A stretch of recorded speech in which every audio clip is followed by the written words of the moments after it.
আসসালামু আলাইকুম রহমতুল্লাহ। প্রিয় দর্শক শ্রোতা, আজ আমরা জানব ঈমান সম্পর্কে। ঈমান ও আকায়েদ।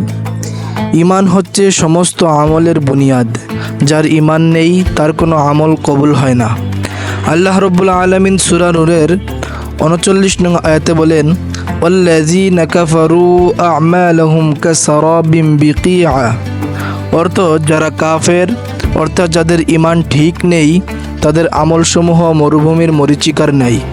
ঈমানের শাব্দিক অর্থ। ঈমান শব্দের শাব্দিক অর্থ বিশ্বাস করা, স্বীকার করা, ভরসা করা ইত্যাদি। ঈমানের পারিভাষিক অর্থ। শরীয়তের পরিভাষায় ঈমান বলা হয় রাসূল সাল্লাল্লাহু আলাইহি ওয়াসাল্লাম কর্তৃক আনিত ওই সকল বিষয় যা স্পষ্টভাবে প্রমাণিত। সংক্ষেপে, সাধারণভাবে ইসলামের ধর্মীয় বিশ্বাসকে ঈমান বলা হয়। মুমিন, যার মধ্যে ঈমান আছে তাকে মুমিন বলা হয়। মুসলমান বা মুসলিম, ইসলাম ধর্মের অনুসারীগণকে মুসলমান বা মুসলিম বলা হয়। কুফর, যেসব বিষয়ের প্রতি বিশ্বাস রাখাকে ঈমান বলা হয়। প্রকাশ্যে তার কোনো কিছুকে মুখে অস্বীকার করা বা তার প্রতি অন্তরে বিশ্বাস না রাখা হলো কুফর।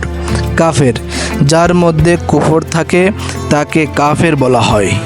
শিরক, আল্লাহর জাত, সত্তা, তার সিফাত, গুণাবলী এবং তার ইবাদতে কাউকে শরিক করা বা অংশীদার বানানোকে শিরক বলা হয়। মুশরিক, যে শিরক করে তাকে মুশরিক বলা হয়। নেফাক বা মুনাফিকি, মুখে ঈমান প্রকাশ করা, প্রকাশ্যে ইসলাম গ্রহণ করা অথচ অন্তরে কুফর রাখা, এমন করাকে নেফাক বা মুনাফিকি বলা হয়। মুনাফিক, যে মুনাফিকি করে তাকে মুনাফিক বলা হয়। ফাসেক, প্রকাশ্যে যে ব্যক্তি কবিরা গুনাহ করে বেড়ায় তাকে ফাসেক বলা হয়।